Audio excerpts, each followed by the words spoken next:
الموضوع مرعب والله، مرعب. شايفين رجلينا احنا والبتاع قد ايه؟ شونيور يا نهار اسود. اديله ايه ده؟ ده سفنجة بتاعت مرتبة. راجل وسخ لو جيت هنا تاني. $4 البنطلونات.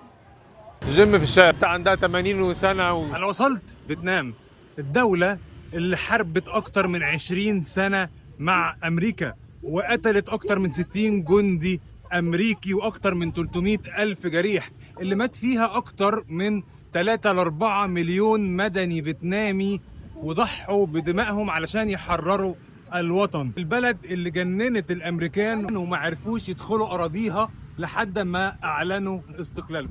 فيتنام الدولة اللي بيعيش فيها اكتر من 1,100,000 من السكان الفيتناميين، اكتر دولة في العالم فيها موتوسيكلات. حلو بقى نستكشفها ونروح ونلف، واللي معروفة طبعا ان هي حاليا بقت من اشهر الوجهات السياحية خصوصا في الدول العربية والخليج العربي عن جمال الطبيعة بتاعتها. تعالوا بقى نستكشفها سوا مع بعض. أول يوم في فيتنام، لسه الفيرست امبريشن عن هانوي العاصمة الفيتنامية. وأول حاجة كده معلومات نبتدي نعرفها في السريع. في الفيزا بتاعتها لمعظم دول الخليج هي مش محتاجة تأشيرة أو بتاخد تأشيرة أونلاين، وحتى للمصريين تأشيرة أونلاين تطلع سهله، تقريبا تكلفتها $25. بس خلي بالك علشان ساعات الفيزا بتعلق، وساعات بتحتاج تطلع حاجه اسمها ابروفال عشان تقدر تاخد الفيزا في المطار، فبتكون ليها تكاليف اكبر. فانت لازم تخلي بالك وانت بتقدم. بالنسبه للطيران، لو انت جاي من مصر ففي الطيران الصيني سيشوان ايرلاين، بيبقى الترانزيت بتاعه اكتر من حوالي 16 ساعه في الصين. تقدر تاخد لفه في الصين وبعد كده تيجي على العاصمه هانوي، فده يعتبر من احسن الاختيارات. وطبعا في اختيارات تانية من على حسب انت جاي من دولة ايه. العملة اسمها VND، ده الاختصار بتاعها، وهي رخيصة جدا وتقدر عشان تسهلها على نفسك، لان انت بتحس ان انت مليونير من اول ما توصل البلد من كتر ما بتلاقي تغيير العملة، لان الدولار الواحد بيساوي 26,600، فيعتبر ال100,000 ب$4. خلي ده المعيار بتاعك. انا عملت كده.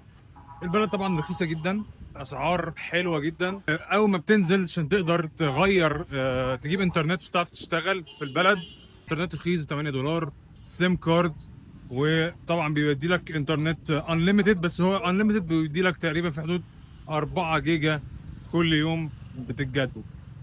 لو اكتر من ال4 جيجا عددهم بقى السرعه تقل جدا. وزي ما انتم شايفين في بعيد الاستقلال ال80 هتلاقي في كل حته وانت ماشي في شوارع هانوي العاصمه وفيتنام هتلاقي اعلام، لان كان عيد الوطني بتاعهم من ايام وبيحتفلوا بيه. فطبعا شوارع هانوي شوارع نظيفه، بلد جميله رايقه، وهنتمشى في وسط البلد دلوقتي.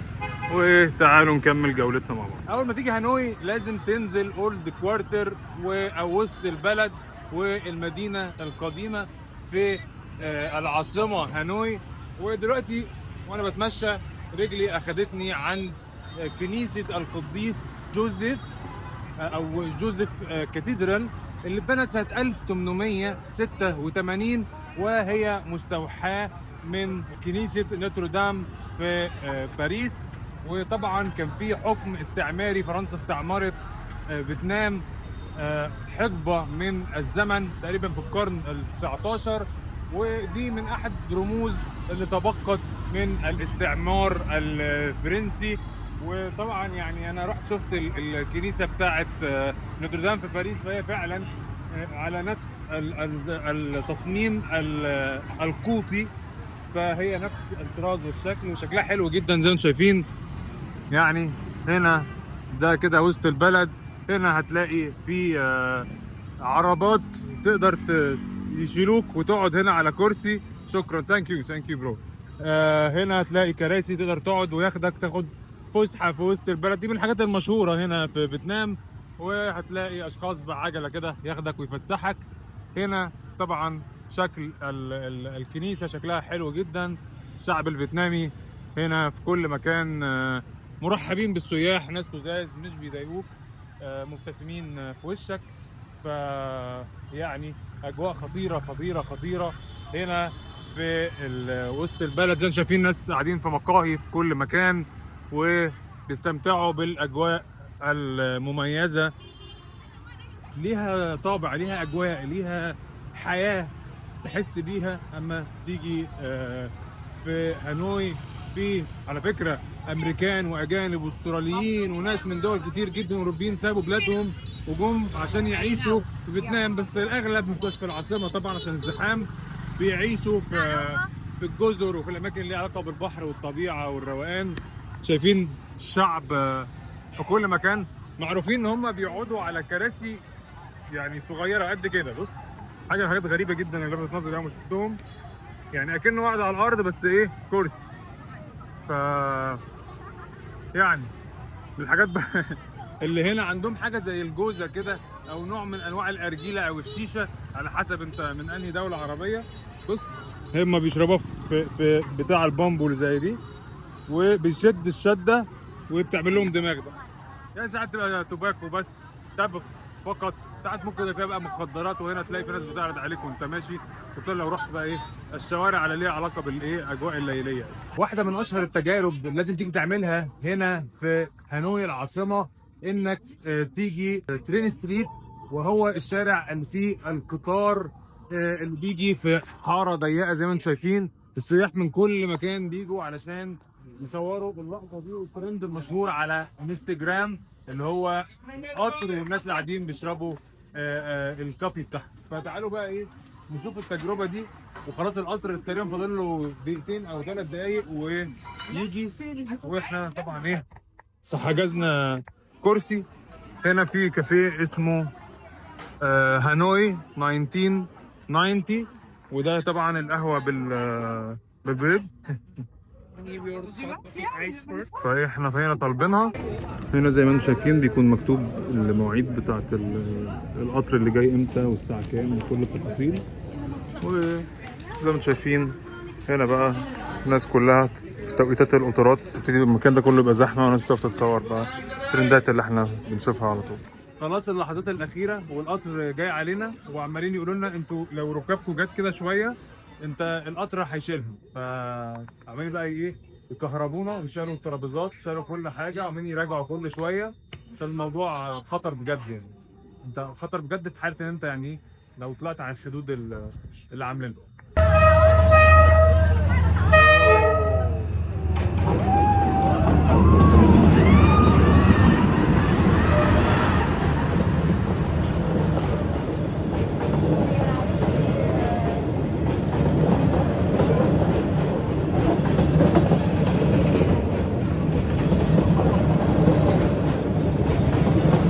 مرعب والله، مرعب. شايفين رجلينا احنا والبتاع قد ايه؟ سيبكم انتوا القهوه والبيض حلوه.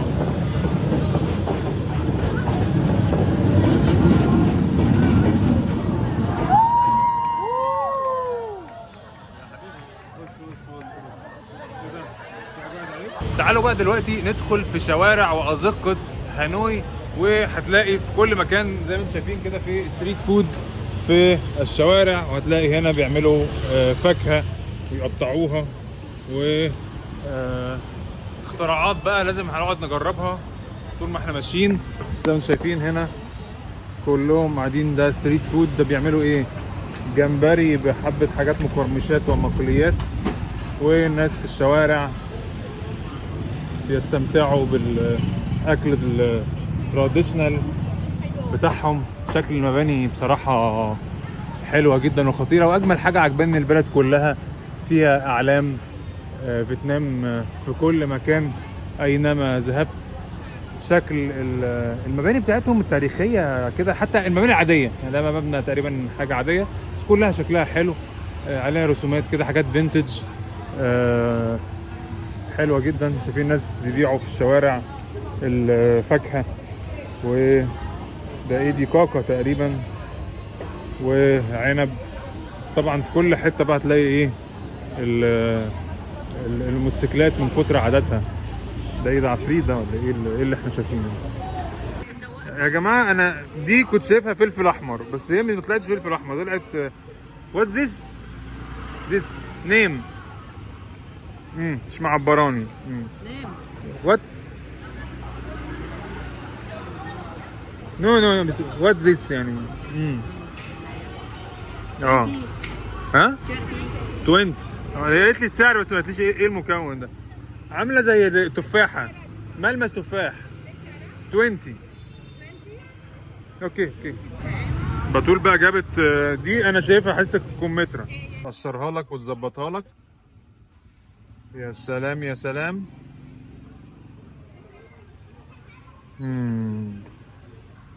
اللي عاجبني قوي طبعا من الحاجات التقليديه بتاعتهم، ازاي التقليد يعني ان هو الطاقيه دي متعارفين هم بيها بالطاقيه دي من هم من الايام ما كانوا بيعملوا حقول الرز. طبعا هم مشهورين بزراعه الرز، فكانوا على طول بيلبسوها علشان تحميهم من الشمس والحراره.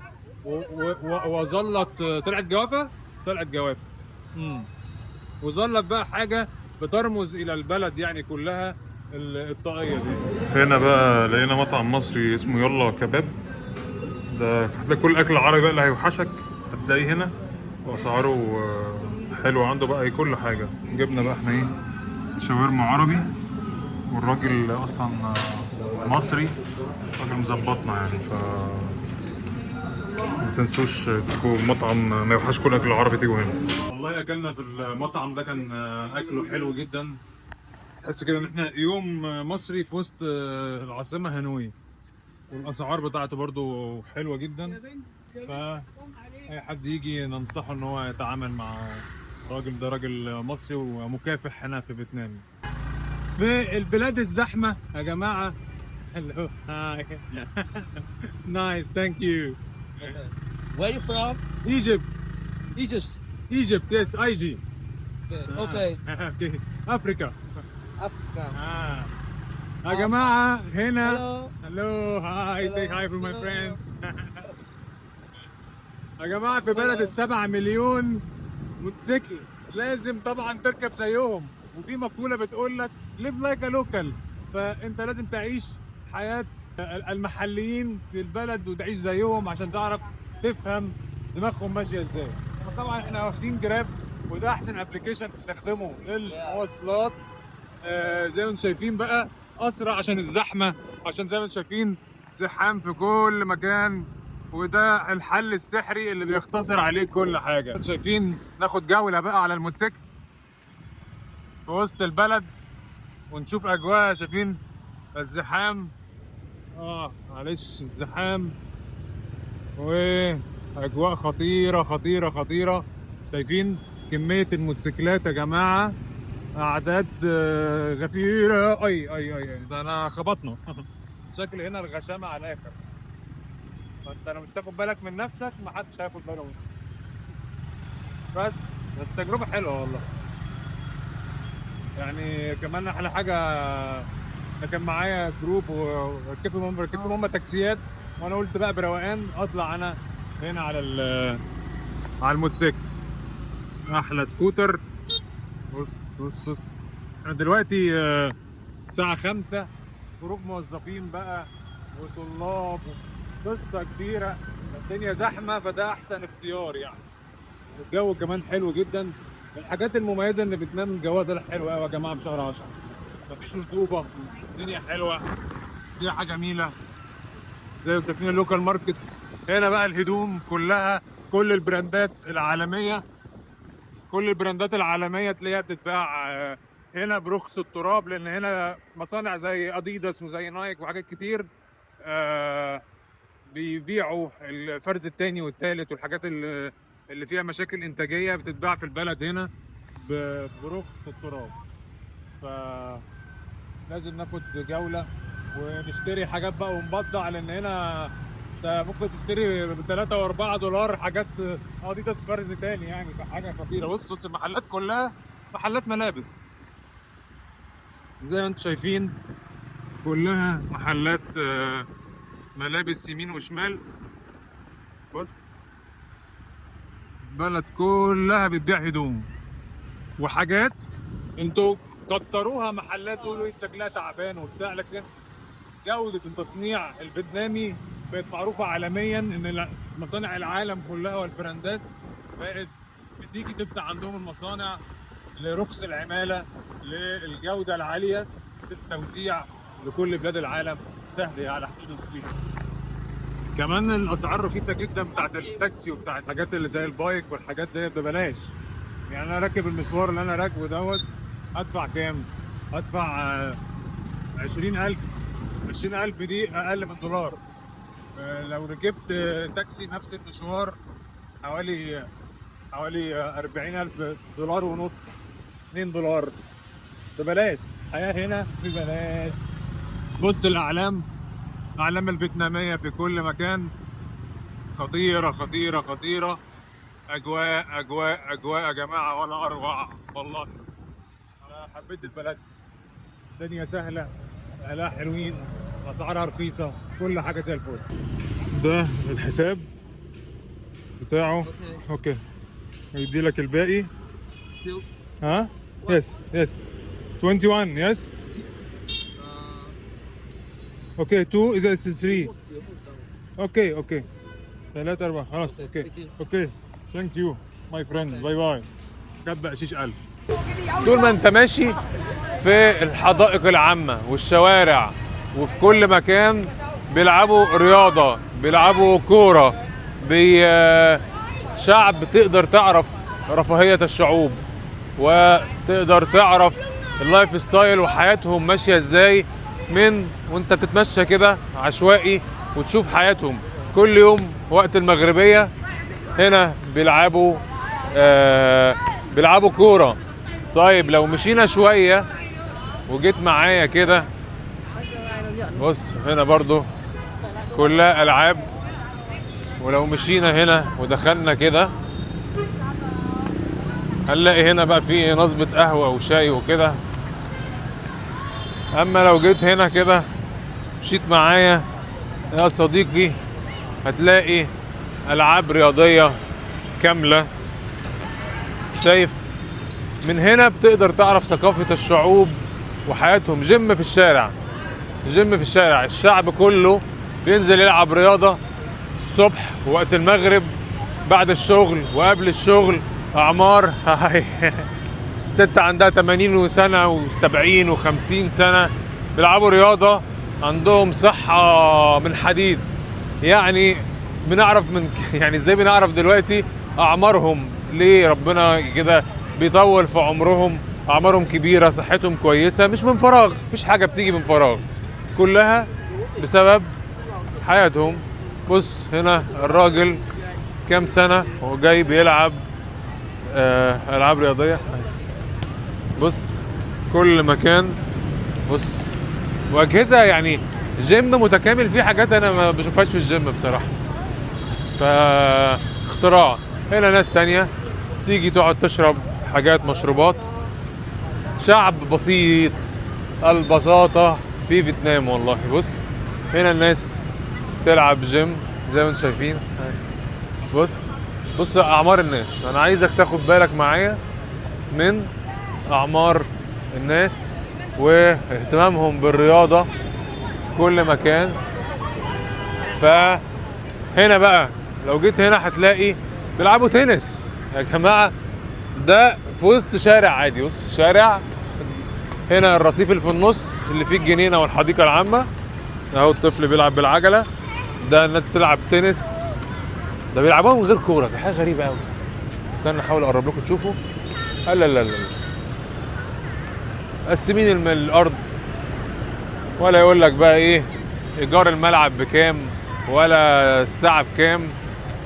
جد بساطة والرياضة، والناس اهي بتجري في الشوارع بيلعبوا رياضة، بيهتموا بصحتهم. هنا فيتنام. اشهر حاجة هنا بقى من الحاجات اللي هتشوفها وانت ماشي في هانوي هم حلاقين الشوارع. يعني تبقى ماشي في الشارع عادي كده تلاقي ايه الحلاق زي ما انتم شايفين. مفيش محلات، يعني في الشارع منك الرصيف بتاع الشارع كده واديله واحلق، فاهم؟ بص مراية وهيحلق الواد اهو، ومكنة كهرباء والعدة كاملة، وبيحلق للطفل ده فتجربة مميزة. وادي المراية اهي بص شوف شوف شوف شوف شوف شوف شوف يا سلام مظبط العدة. بصوا اهو مثال اخر، راجل بيدرج وبيظبط الاجناب وبياخد ماسكات وحاجات علشان ايه يروق على حاله. اروح اساله بقى السعر بكام عشان عاوز احرق انا كمان. هاو ماتش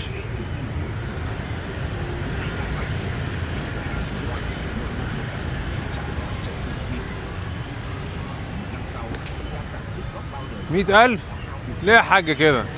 ده نص 50 100 اوه كان ميك لس هاو ماتش $200,000. 200,000 اوكي.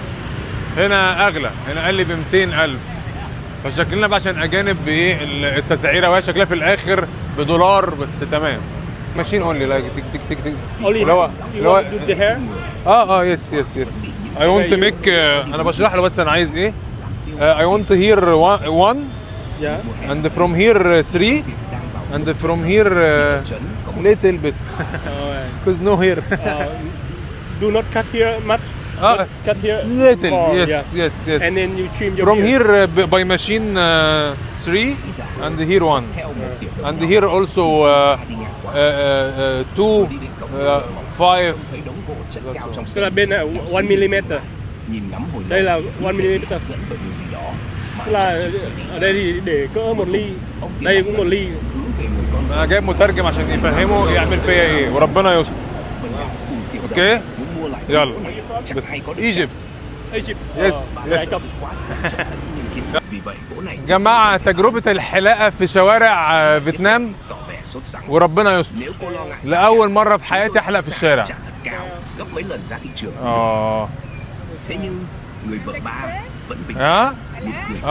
جدا ربنا يستر. وريهم النظافة في الأدوات المستخدمة. أيوة بص المكنة بتاخد بقى. صور المكنة. تعالى صور المكنة. أيوة روق عليا.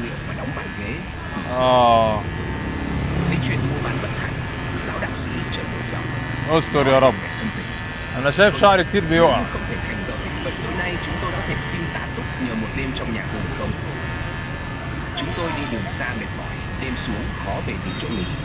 تفتكروا هيجيب أجلي ولا إيه؟ هل أدوات الحلاقة دي معقمة؟ أسئلة اللي بتيجي في دماغ الواحد متأخر. أنا قلت له بقى إيه درجها لي من هنا 1 فوق 3. ما نشوف اللي هيحصل. Here có gì đặc biệt mà hai người này cứ nhìn ngó mái. Đến tối, nàng tự tay nấu cơm, chuẩn bị mâm cơm rồi bưng sang gian nhà. دي اللغة اللي بتعامل بيها وأنا مسافر. Bỗng nghe أيوة khẽ oán trách. استر يا رب. Người ta không chịu bán thì thôi. Sao nhất Thank you bye. ở nơi khác cũng có thể tìm chỗ nghỉ. الراجل ده كان المترجم اللي بيترجم لي الأحداث. هو أنا حاسس إن شعري راح خالص؟ صح؟ خالص ها؟ المشكلة إن أنا مش شايف. أنا ما بشوفش بدون النضارة، فأنا مش شايف أنا نفسي في المراية أصلا والله. Nhưng nghỉ đáp. Người đâu hiểu. أدوات معقمة في عناية فائقة. أيوة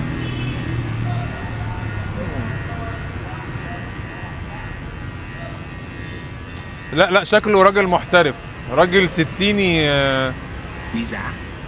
Giá trị بيحلق من هو عنده 15 سنة مثلا في الشارع. thì tốn kém không ít. بص بقى هنا انت لو معكش كاش تدفع بقى ازاي؟ يعني تخيل احنا في الشارع لو عاوز تدفع للراجل ده مش بالكاش تقدر تدفع عن طريق QR كود اللي في المراية ده. بص هنا في QR كود في المراية Rồi bí mật تحاسبوا بيه عن طريق الابلكيشن. chẳng cần phải bỏ bạc ra. تكنولوجيا. وهنا في سماعة بقى عشان ايه يشغل لك حاجات مثلا وانت قاعد من وسط العاصمة هانوي. احب اقول انا شكلي شعري باظ خالص صح؟ Người vợ ba nghe rõ mồn một trong lòng. انتوا حاسين ايه؟ Nàng khéo léo. استر يا رب. هير بص هير دي هنا بقى دي كده ايه زيو اونلي عارف كده نو Giấu kín كده chờ đến khi đêm khuya mọi người đều yên giấc mới len lén bước ra sân. تعمل في اي بلد يا باشا بيهمناش Nàng thấy hai ايوه anh đang lúi húi mới là ميه مجاري اديله.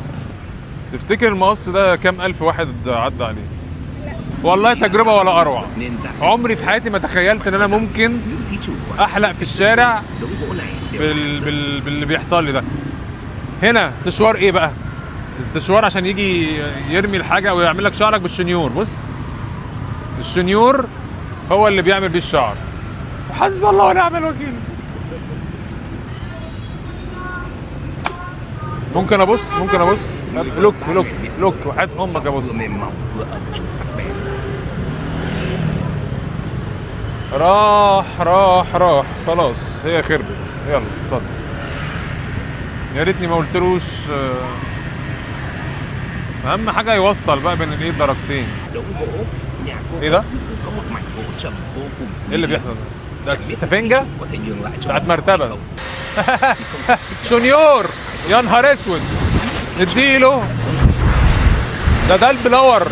عارفين البلاور اللي بننضف بيه الحاجات في البيت؟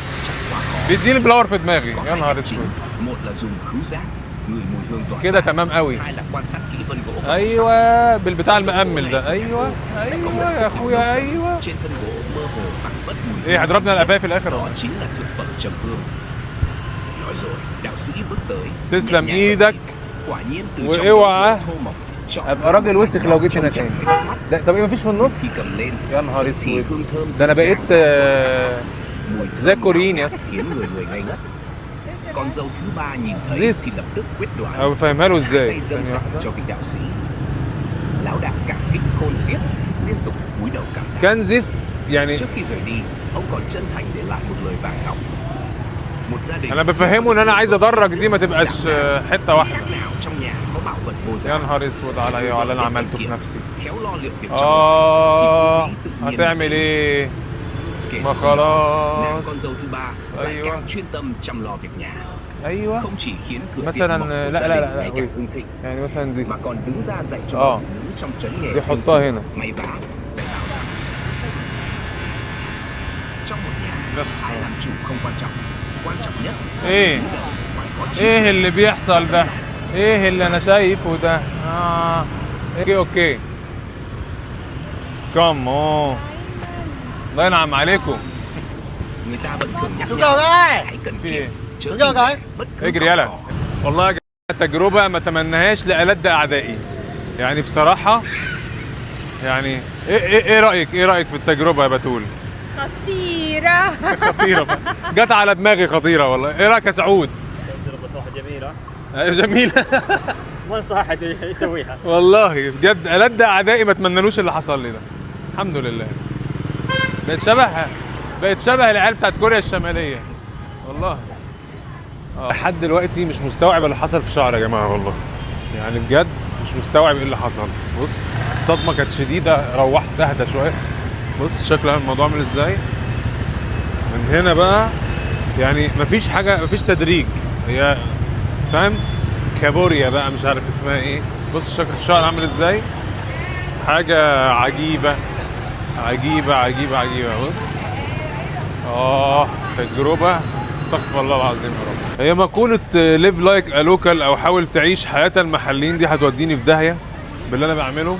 الحلاق ورحنا نجيب اكل هنشوف بقى عامل ازاي. فقاعدين بص فايه تجربه وسط الشارع كده اكل الشوارع. ونجرب اكل الشوارع في هانوي عاصمة فيتنام عامل ازاي. عود خايف ومقلق. بس في هنا قطط بتيجي مش عارف هل تفتكروا بتدور على اخواتها مثلا اللي جوه. كل شيء وارد. بص الغريب ان الفيتناميين بيقعدوا في كراسي قد كده يعني اكنهم قاعدين على الارض. يعني احنا قاعدين يعتبر في كراسي عاليه. مفهمش ايه الحكمه. بص ومتكيفين قوي من الاكل بقى. سلام اجواء. حاسك يا سعود مش مطمن للاكل هنا. لا إن شاء الله زين. صح حاسك متفائل. يلا بينا وندي التجربه. يا سعود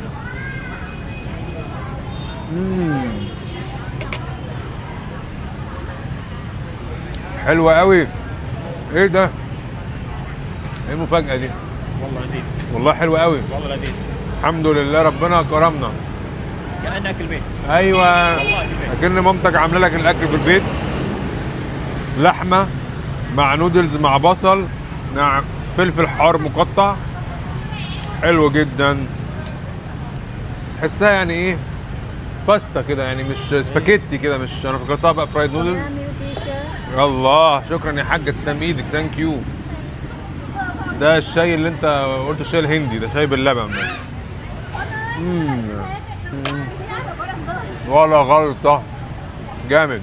جبنا بقى كمان يا جماعه، دي اسمها ايه؟ نانج. دي نان دي يعني زي ايه، فطيره بالجبنه مثلا، حاجه كده. والشاي الهندي ده انت قلت لي ده جامد. معروفين المطاعم الهندية بالشاي الهندي. تعالى نشرب بق كده. صراحة جميل. ايوه. بس تحس عليه سبايسز، ممكن يبقى عامل زي شاي الكرك كده في الامارات، فجامد. اتنين مع بعض بقى بتلاقي ايه، حراره طالعه علينا مش قادرين. بس الاكل ولا غلطه والله يعني، صح؟ اتفاجئنا يعني، احنا كنا بنضربها كده احنا وحظنا.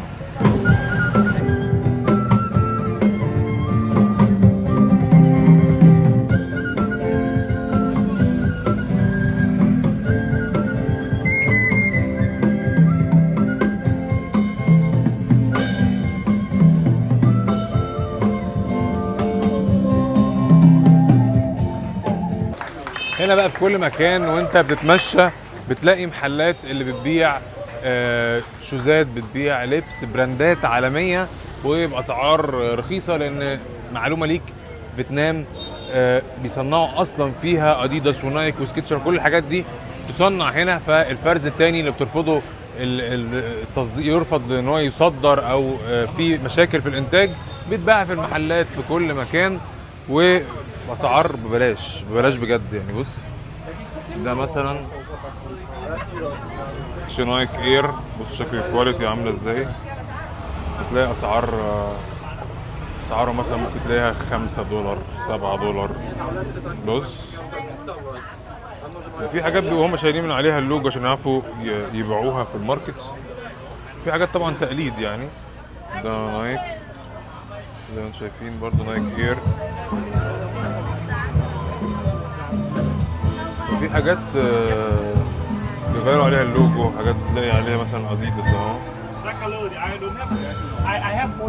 حاجات خطيرة جدا يعني. و بص نايك عندهم شكله كويس.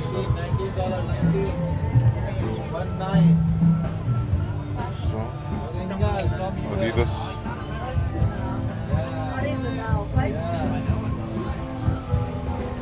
اديداس ب$4 يا جماعه. تيشيرتات اديداس، حاجات سبورتيف. وهنا هتلاقي اديداس نايك. How much for this؟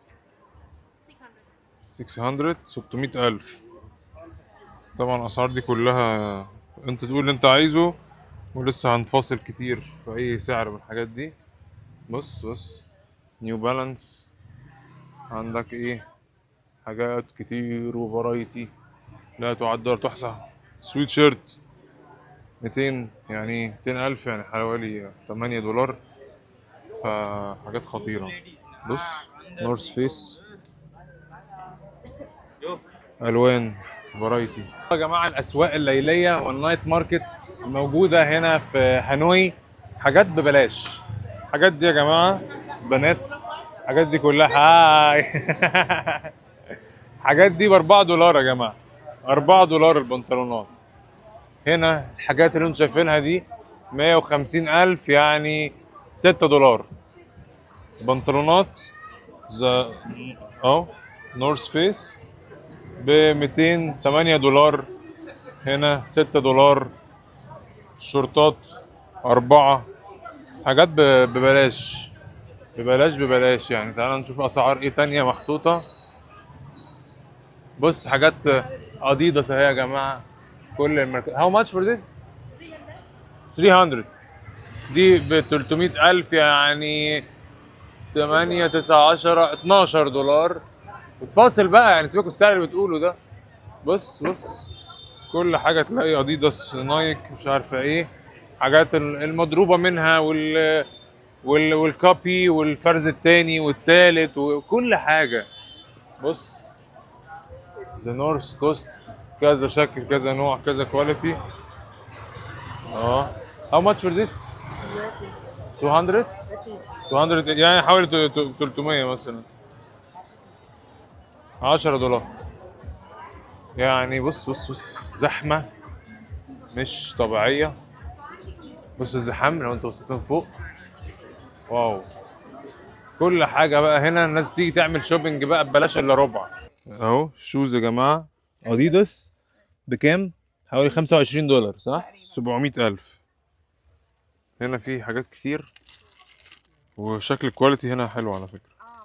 المحل ده فيه حاجات كواليتي شكلها كويس بين اديداس نايك. بصوا نايك محفورة ورا، وهنا نايك اير فورس، ومن جوه لا جامد. فشكل الكواليتي حلو. بصوا يا جماعة نضارة برادا تتباع هنا، دي انا اشتريتها بص ب4 دولار.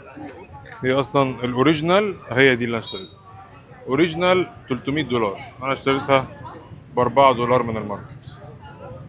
بصوا يا جماعة المكان ده لقينا فيه هنا سكتشر لمحبين سكتشر، ده بحوالي 20 دولار بس مش اوريجينال يعني، هو ده كوبي. بص حتى في تفاصيل كده باينه، بس ايه اشكالهم حلوه. بس انت لو عاوز حاجه عشان طبيا بقى وسكتشر ده بتاع مريح للرجل وكده، لا اوريجينال.